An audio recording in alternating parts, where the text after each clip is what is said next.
নতুন একটা business start করতে। বিসমিল্লাহির রহমানির রহিম। সুবহানাল্লাযী সাখখারা লানা হাযা ওয়া মা কুন্না লাহু মুকরিনিন ওয়া ইন্না ইলা রাব্বিনা লামুনকালিবুন। আসসালামু আলাইকুম, কেমন আছেন সবাই? আমরা এখন বর্তমানে টেকনিক্যাল মোড়ে আছি। এখান থেকে যাবো একটু আন্দরকিল্লাতে। আল্লাহর রহমতে আজকে আমরা নতুন একটা বিজনেস স্টার্ট করতে যাচ্ছি, ছোটোখাটো বিজনেস। তো ওই বিজনেসের জন্য আমাদের কিছু ভিজিটিং কার্ড প্রয়োজন, আর হচ্ছে যে কিছু স্টিকার প্রয়োজন, প্লাস হচ্ছে কিছু পোস্টার মেবি লাগবে।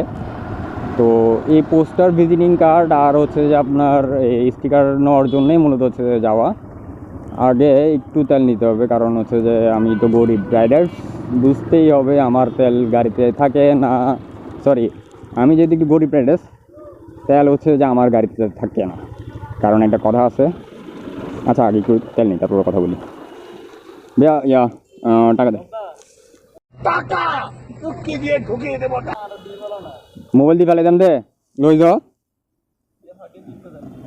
ইয়া 302 টিয়ার দো, 302।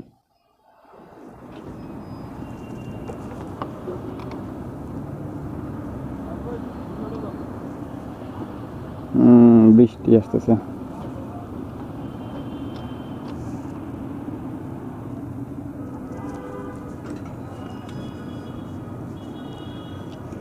আচ্ছা, যেটা বলতেছিলাম, আমি হচ্ছে যে একটু গরিব রাইডার্স, আমার গাড়িতে হচ্ছে যে তেল সবসময় থাকে না, তাই আর আমি হচ্ছে যে ওরকম বিগ অ্যামাউন্টের তেল নিতে পারি না, যার কারণে হচ্ছে আমাকে রেগুলারলি হচ্ছে তেল নিতে হয় 100 টাকা, 200 টাকা, 300 টাকার এরকম তেল নিতে হয়।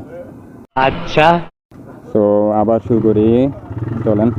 এখন আন্দরকিল্লাতে যাওয়ার পর আমাদের যে বিজনেসের জন্য আমরা কার্ডটা বানাবো, স্টিকার বানাবো, আর হচ্ছে যে পোস্টার একটা বানাবো, ওইটা হচ্ছে যে আজকে তো বানানো হয়তো পসিবল না। আজকে আমরা যাবো একটু অর্ডার দেওয়ার জন্য, একটু ডিজাইন করে অর্ডার দিব আজকে, হয়তো কালকে আনতে হবে। তো কালকেও আবার আন্দরকিল্লাতে যাইতে হইতে পারে।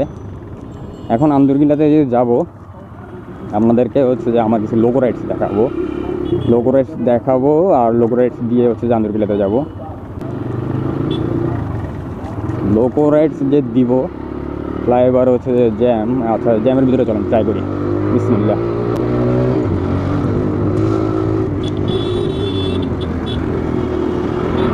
ও, আপনাদেরকে আরেকটা কথা বলে নিই, আপনারা হয়তো কেউ কেউ মেবি খেয়াল করতেছেন যে হচ্ছে আমার গাড়ি রানিং পিক আপে হচ্ছে যে পিক আপ ছেড়ে দিচ্ছে। এটার কারণ হচ্ছে যে আমার গাড়িতে একটু, ওই যে বললাম ফার্স্টেই যে আমি একটু গরিব রাইডার, আমার গাড়িতে অনেক কাজ আছে, অনেক কাজ। আমার গাড়ির ইঞ্জিনের কাজ করাইতে হবে, প্লাস হচ্ছে যে সামনের ইন্ডিকেটর একটা ভাঙ্গা, ওইটা চেঞ্জ করতে হবে, পিছনের ইন্ডিকেটর একটা ভাঙ্গা, ওইটাও চেঞ্জ করতে হবে, দেন হচ্ছে যে মিটার ঠিক করতে হবে। অনেক কাজ, অনেক কাজ। মোটামুটি প্রায় হচ্ছে যে আমার যতটুকু ধারণা প্রায় 10-15 হাজার টাকার কাজ আছে আমার গাড়িতে। এই 15 হাজার টাকা আমার কাছে এখন অনেক কিছু। ও নো ম্যান, বৃষ্টি আসতেছে।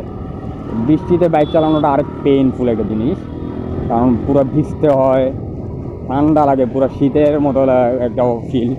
তখন হচ্ছে যে গাড়ি জোরে চালাতে চালে এরকম টাইপের একটা ফিল চলে আসে।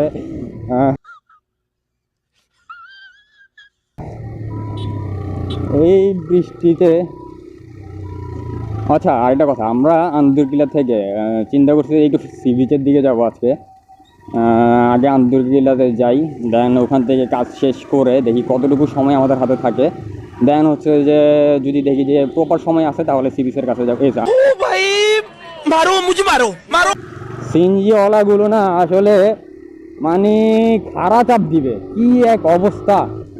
ওরা, ওদের জন্য বেশি পেইনফুল একটা জিনিস যে ওই দিন গত মেবি 2টা দিন আগে হচ্ছে আমি আপনাদেরকে দেখাচ্ছি যে একটা সিএনজিওয়ালার সাথে একটুর জন্য একটা অ্যাক্সিডেন্ট হয়েছে। সেটা তাও হচ্ছে যে সে লুকিং গ্লাস ফলো না করেই দুম করে হচ্ছে যে বামে চাপাই দিছে।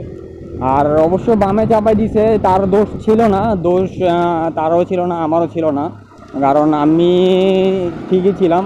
বামে আমি গ্যাপ পাইছি, আমি বাইক তো ঢুকাই দিছি, কিন্তু ওই সিএনজিওয়ালা কী করছে, তার সামনে একটা অনেক বড় গর্ত ছিল। তো ওই গর্তটার কারণে সে হচ্ছে যে হঠাৎ করে ব্রেক ধরে দেন হচ্ছে যে আবার বামে চাপাই দিছে। সে ডানে যাওয়ার কোনো রাস্তাই ছিল না। ও বৃষ্টি তো খুব খুব খুব খুব খুব জোরে আসতেছে। ভিডিও করতেছি যে মোবাইল দিয়ে, মোবাইলে মেবি একটু পানি পড়তে পারে।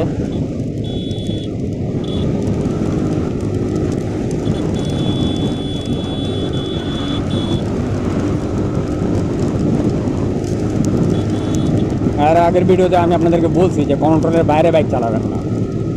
আপনার যতটুকু কন্ট্রোল আছে ততটুকুর ভিতরে বাইক চালান। আমার যতটুকু কন্ট্রোল আছে আমি চেষ্টা করি যে আমার কন্ট্রোলের ভিতরে বাইক চালানোর জন্য। প্রয়োজন আমি এক হাত আগে থেকে ব্রেক ধরে ফেলবো, গাড়ি আড়াই করে ফেলবো, কোনো প্রবলেম নাই। বাট হচ্ছে যে কন্ট্রোল থাকতে হবে। আপনি যেখানে গ্যাপ পাবেন ওখানে গাড়ি টানবেন, সমস্যা নেই। কিন্তু গ্যাপ ছাড়া টান দিতে যাবেন, দেখা গেছে আল্লাহ না করে একটা অ্যাক্সিডেন্ট হয়ে যাবে। তখন হচ্ছে যে হয়তো অ্যাক্সিডেন্ট হলে খুব বড় কিছু হতে পারে, আল্লাহ মাফ করুক।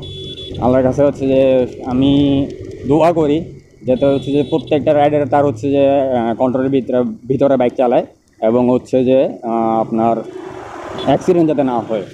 কারণ সেফলি ড্রাইভ করলে বা কন্ট্রোলের ভিতরে বাইক ড্রাইভ করলে, সেফলি রাইড করলে অথবা কন্ট্রোলের ভিতরে রাইড করলে হচ্ছে যে অ্যাক্সিডেন্ট হওয়ার সম্ভাবনা খুবই কম থাকে।